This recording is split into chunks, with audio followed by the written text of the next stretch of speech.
Hey everybody, my name's Blake Cadwell. I'm the co-founder at Soundly.com, and in this video, we're going to be talking about the new Widex SmartRIC.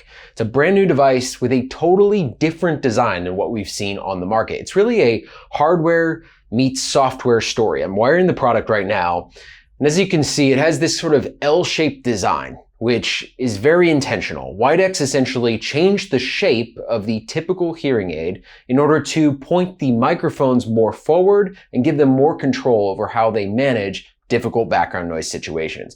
We're going to dig into the product, why they did this, what some of the results they're seeing are, and my general feelings on what it feels like to wear this new hearing aid design. Let's dig in.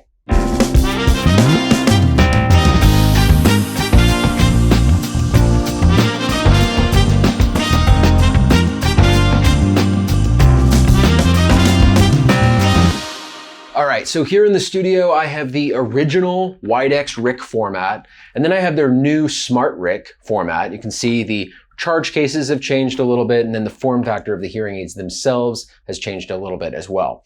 But before I dig into the product in depth, let's talk a little bit about who Widex is. Widex is generally seen as one of the most respected manufacturers in the hearing aid industry. They're owned by a parent company called WS Audiology, which also makes Signia hearing aids. So with Signia, Widex, Resound, Starkey, Phonak, and Oticon, those would be considered the big six in the hearing aid category. So Widex, very much a respected name in the hearing health space.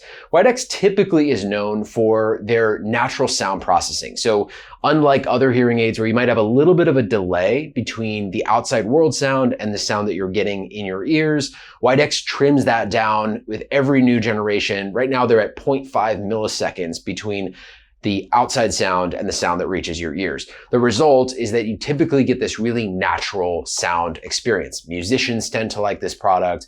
People who are new to hearing aids tend to like this product because it feels different. And generally, Widex prioritizes this speed and sound quality over a bunch of bells and whistles or extra features. For example, their app doesn't include fitness tracking, which has become popular in other hearing aids. Even their sister brand, Signia, does have fitness tracking built into their product. So this new design from Widex that really cuts against the norms in the hearing category and creates this new L shape really got my attention. I figured this has to go back to their main thesis as a company, which is about pure sound, natural sound quality that feels really instantaneous and natural in the environment. And that's exactly what's happening with this new product. They've essentially looked at the hardware form factor of hearing aids themselves, and they recognize that there's a bit of a challenge.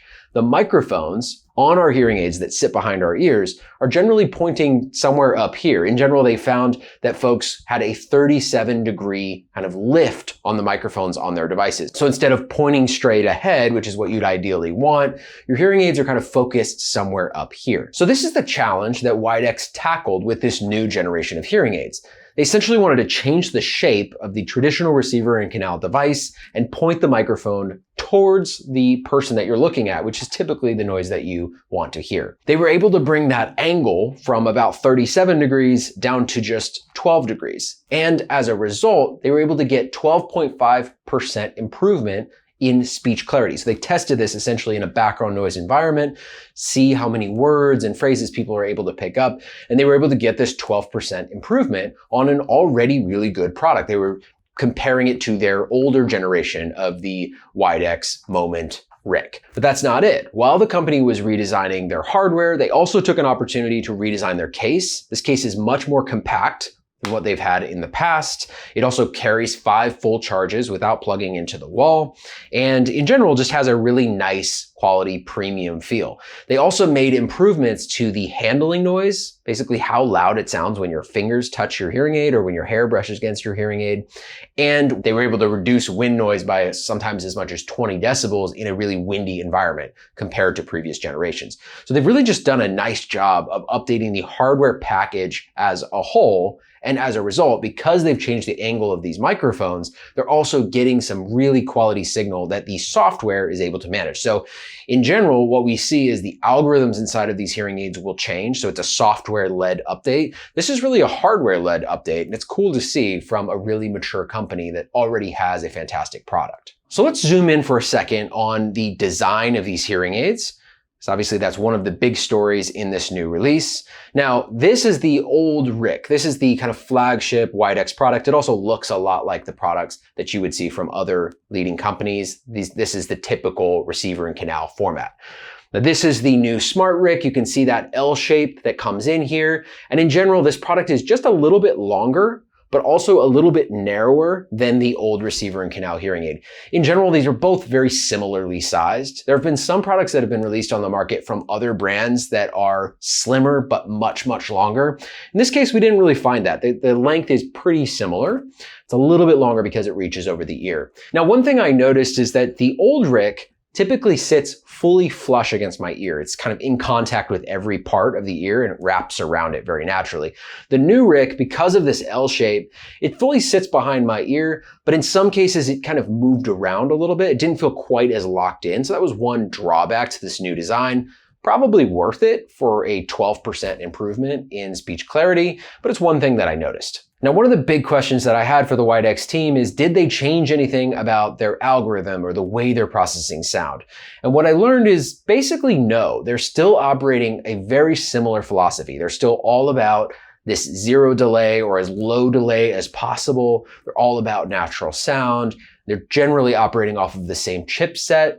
Now, of course, because the hardware has changed and the data that's coming in through these microphones has changed, the way the algorithm is processing that information is a little bit different as well. But in general, you can think about these devices as mostly running on the same operating system, just with a totally different form factor. For many folks, that will be good news because Widex is generally loved for its sound quality. People who wear Widex hearing aids for a while are often known to never want to leave the brand, or it's hard for them to wear other devices because they get used to that instantaneous sound quality that comes through Widex hearing aids. One of the things I was a little bit disappointed about is that Widex did not take the opportunity to fix their remote programming limitations.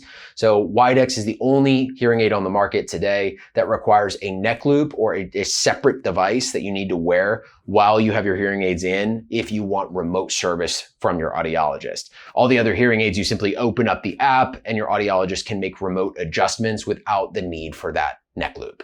So what are my overall thoughts on this launch from Widex? I think in general, I love it. I think the fact that they're pushing the boundaries of design is a really good thing for the category. A lot of hearing aids now look and feel and act in a very similar way to the standard receiver in canal device. A lot of that is because that style works, but I love that Widex is willing to throw out the playbook and try something new. And the fact that they're achieving results. They're getting that 12.5% improvement in speech clarity. That's nothing to sneeze at. That's a big deal if you're in a crowded restaurant or in a family situation and you're really looking for those clarity signals. 12.5% is pretty significant in my book. I also actually love the fact that Widex kept a lot of things the same. They kept their app the same. You can still access their tinnitus programs. You can still use pure sound, and they've kept their philosophy, their core underlying philosophy the same, which is minimal features with maximum speed and quality of sound. I think it's a really strong strategy. A lot of people love these products, and hopefully one day we'll get that remote programming capability. Maybe the next generation that'll come around. Overall, I think this is a fantastic product. If you're considering Widex, I'd recommend you go with the SmartRIC over some of the older generations. The improvement in sound quality seems like it would be worth it. I hope this has answered some of your questions about the new Widex offering, and we wish you the best in your search.